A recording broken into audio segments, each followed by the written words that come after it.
Pepper chicken ಎಲ್ಲರೂ ಮಾಡ್ತೀರಾ, ಆದರೆ ರೆಸ್ಟೋರೆಂಟ್ ಸ್ಟೈಲಲ್ಲಿ ಪೆಪ್ಪರ್ ಚಿಕನ್ನ ಯಾವ ರೀತಿಯಾಗಿ ಮಾಡ್ತಾರೆ, ಯಾವ ಒಂದು ಇಂಗ್ರೀಡಿಯೆಂಟ್ ಅನ್ನ ಹಾಕಿದ್ರೆ ಆ ರುಚಿ ಬರುತ್ತೆ ಅಂತ ಹೇಳ್ಕೊಡ್ತೀನಿ. ಎಲ್ಲೂ ಸಹ ವಿಡಿಯೋನ ಸ್ಕಿಪ್ ಮಾಡಬೇಡಿ.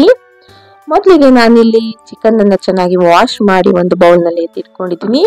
ಅದಕ್ಕೆ ಒಂದು ಅರ್ಧದಷ್ಟು ನಿಂಬೆಹಣ್ಣಿನ ರಸವನ್ನ ಹಾಕೊಂತಾ ಇದ್ದೀನಿ.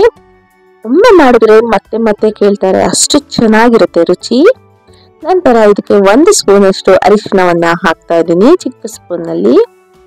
ಹಾಗೆ ಒಂದು ಅರ್ಧ ಸ್ಪೂನ್ ಅಷ್ಟು ಧನಿಯಾ ಪೌಡರ್,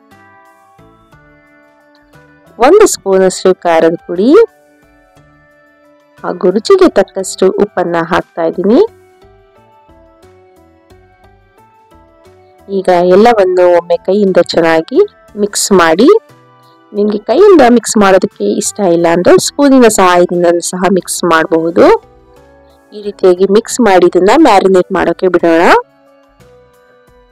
ಈಗ ಒಂದು ಕಡಾಯಿಯಲ್ಲಿ 2 ಸ್ಪೂನ್ ಅಷ್ಟು ಮೆಣಸನ್ನ ಹಾಕೊಂತಾ ಇದ್ದೀನಿ. ನೀವು ಎಷ್ಟು ಕ್ವಾಂಟಿಟಿ ಮಾಡ್ತೀರಾ ಅಷ್ಟು ಸ್ವಲ್ಪ ಹೆಚ್ಚಿಗೆ ಮಾಡ್ಕೊಳ್ಳಿ.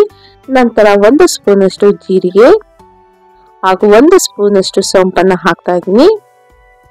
ಎಲ್ಲವನ್ನು ಮೀಡಿಯಂ ಫ್ಲೇಮ್ ನಲ್ಲಿ ರೋಸ್ಟ್ ಮಾಡಿಕೊಂಡು ತಣ್ಣಗಾಗಕ್ಕೆ ಬಿಡೋಣ.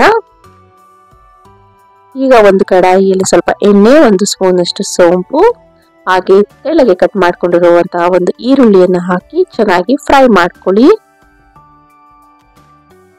ನಂತರ ಇದಕ್ಕೆ ಸಣ್ಣದಾಗಿ ಕಟ್ ಮಾಡ್ಕೊಂಡಿರುವಂತಹ ಹಸಿಮೆಣಸಿನಕಾಯಿನ ಹಾಕಿ ಅದನ್ನು ಸಹ ಫ್ರೈ ಮಾಡಿಕೊಂಡು 1 ಸ್ಪೂನ್ ಅಷ್ಟು ಶುಂಠಿ ಬೆಳ್ಳುಳ್ಳಿ ಪೇಸ್ಟ್ ಅನ್ನ ಹಾಕೊಂತಾ ಇದ್ದೀನಿ.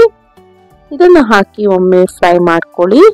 ಹಾಗೆ 2 ಕಡ್ಡಿ ಕರಿಬೇವನ್ನ ಹಾಕೊಂಡು ಫ್ರೈ ಮಾಡಿ ನಂತರ ಇದಕ್ಕೆ ಮ್ಯಾರಿನೇಟ್ ಮಾಡಿರುವಂತಹ ಚಿಕನ್ ಅನ್ನ ಹಾಕೊಂಡು ಅದನ್ನು ಒಮ್ಮೆ ಎಣ್ಣೆಯಲ್ಲೇ ಫ್ರೈ ಮಾಡ್ಕೋಬೇಕಾಗುತ್ತೆ. ಇನ್ನು ನಮ್ಮ ಚಾನೆಲ್ ನಲ್ಲಿ ಸುಮಾರು ವೆರೈಟಿ ಆದಂತಹ ವಿಡಿಯೋಸ್ ಗಳನ್ನ ಅಪ್ಲೋಡ್ ಮಾಡಿದ್ದೀನಿ, ಟ್ರೈ ಮಾಡಿ. ನಂತರ ಇದಕ್ಕೆ ಈಗಾಗಲೇ ನಾನು ಪೌಡರ್ ಮಾಡಿಟ್ಕೊಂಡಿರುವಂತದನ್ನ 1 ಸ್ಪೂನ್ ಹಾಕ್ತಾ ಇದ್ದೀನಿ. ಅದನ್ನ ಹಾಕಿ ಒಮ್ಮೆ ಚೆನ್ನಾಗಿ ಮಿಕ್ಸ್ ಮಾಡಿ ನಂತರ ಇದಕ್ಕೆ 1 ಗಡ್ಡೆಯಷ್ಟು ಬೆಳ್ಳುಳ್ಳಿಯನ್ನ ಸಿಪ್ಪೆ ಸೋದ್ಬಿಟ್ಟು ಅದನ್ನ ಚಿಕ್ಕದಾಗಿ ಕಟ್ ಮಾಡಿ ಇದರಲ್ಲಿ ಹಾಕಿ ಫ್ರೈ ಮಾಡ್ಕೊಳ್ಳಿ. ಆದಷ್ಟು ಇದನ್ನ ಎಣ್ಣೆಯಲ್ಲಿ ಮೊದಲಿಗೆ ಚೆನ್ನಾಗಿ ಫ್ರೈ ಮಾಡಿ ನಂತರ ಇದಕ್ಕೆ ಸ್ವಲ್ಪ ಸ್ವಲ್ಪ ನೀರನ್ನ ಆಡ್ ಮಾಡ್ಕೊಳ್ಳಿ. ನೀರನ್ನ ಆಡ್ ಮಾಡಿ ಇದನ್ನ ಒಂದು ಲಿಡ್ ಕ್ಲೋಸ್ ಮಾಡಿ 10 ನಿಮಿಷ ಕುಕ್ ಮಾಡೋಣ. ಈಗ ನೋಡ್ತಾ ಇರಬಹುದು, ಲಿಡ್ ಕ್ಲೋಸ್ ಮಾಡಿ ಮತ್ತೊಮ್ಮೆ ಮಿಕ್ಸ್ ಮಾಡಿ ಮತ್ತೆ ಮಿಕ್ಕಿರುವಂತಹ ಎಲ್ಲ ಪೌಡರ್ ಅನ್ನ ಹಾಕಿ ಒಮ್ಮೆ ಚೆನ್ನಾಗಿ ಮಿಕ್ಸ್ ಮಾಡಿ. ಇದು ಚೆನ್ನಾಗಿ ಕುದಿ ಬರಬೇಕು, ಅಲ್ಲಿವರೆಗೂ ಇದನ್ನ ಬಾಯ್ಲ್ ಮಾಡೋಣ.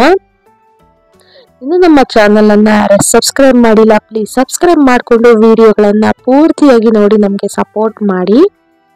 ನಂತರ ಇದಕ್ಕೆ ಒಂದು ಇಂಗ್ರೀಡಿಯೆಂಟ್ ಅನ್ನಲ್ಲ, ಇದಕ್ಕೆ 1 ಸ್ಪೂನ್ ಅಷ್ಟು ಕಾರ್ನ್ ಫ್ಲೋರ್ ಅನ್ನ ನೀರ್ ಮಿಕ್ಸ್ ಮಾಡಿ ಹಾಕ್ತಾ ಇದ್ದೀನಿ. ಈ ರೆಸ್ಟೋರೆಂಟ್ ಗಳಲ್ಲೆಲ್ಲ ಇದೇ ತರನೇ ಮಾಡೋದು, ಅದಕ್ಕೆ ತುಂಬಾನೇ ರುಚಿ ಅನ್ಸುತ್ತೆ ನಿಮ್ಗೆ. ಹಾಕಿ ಒಮ್ಮೆ ಮಿಕ್ಸ್ ಮಾಡಿ ಕೊನೆಯದಾಗಿ ಸ್ವಲ್ಪ ಕೊತ್ತಂಬರಿ ಸೊಪ್ಪನ್ನ ಉದುರಿಸ್ಕೊಳ್ಳಿ ಮೇಲೆ. ನಂತರ ಇದನ್ನ ಸಹ ಮಿಕ್ಸ್ ಮಾಡಿ ನಿಮ್ಗೆ ಯಾವ ಕನ್ಸಿಸ್ಟೆನ್ಸಿ ಬೇಕೋ ಆ ಕನ್ಸಿಸ್ಟೆನ್ಸಿ ವರೆಗೂ ನೀವು ಕುಕ್ ಮಾಡ್ಕೊಳ್ಳಿ. ಇಲ್ಲ ನಿಮ್ಗೆ ಡ್ರೈ ಬೇಕಂದ್ರೆ ಫುಲ್ ಡ್ರೈ ಮಾಡ್ಕೊಳ್ಳಿ. ಇಲ್ಲ ನಿಮ್ಗೆ ಡ್ರೈ ಇಷ್ಟ ಆಗಲ್ಲ ಅಂದ್ರೆ ಈ ರೀತಿಯಾಗಿ ಮೀಡಿಯಂ ಕನ್ಸಿಸ್ಟೆನ್ಸಿಯಲ್ಲೂ ಸಹ ನೀವು ಮಾಡ್ಕೋಬಹುದು. ಇದನ್ನ ನೀವು ಮುದ್ದೆ ಜೊತೆ, ಅನ್ನದ ಜೊತೆ, ದೋಸೆ ಜೊತೆ ಅಥವಾ ಇಷ್ಟ ಇಲ್ವಾ ಹಾಗೇನು ಸಹ ನೀವು ಡ್ರೈ ಮಾಡ್ಕೊಂಡು ಸಹ ತಿನ್ಕೋಬಹುದು. ಇಲ್ಲ ಬೇಳೆ ಸಾರು ರಸಂ ಮಾಡಿರ್ತೀರಲ್ಲ ಆ ಟೈಮಲ್ಲೂ ಸಹ ಇದನ್ನ ನೆಂಚ್ಕೊಳಕ್ ಮಾಡ್ಕೊಂಡು ತಿನ್ಕೊಳ್ಳಿ. ಹೇಗ್ ಬಂತು ಅಂತ ನನಗೆ ಕಮೆಂಟ್ ಮೂಲಕ ತಿಳಿಸಿ. ಈ ವಿಡಿಯೋ ಇಷ್ಟ ಆಗಿದೆ ಅಂತ ಅನ್ಕೊಂತೀನಿ. Thank you.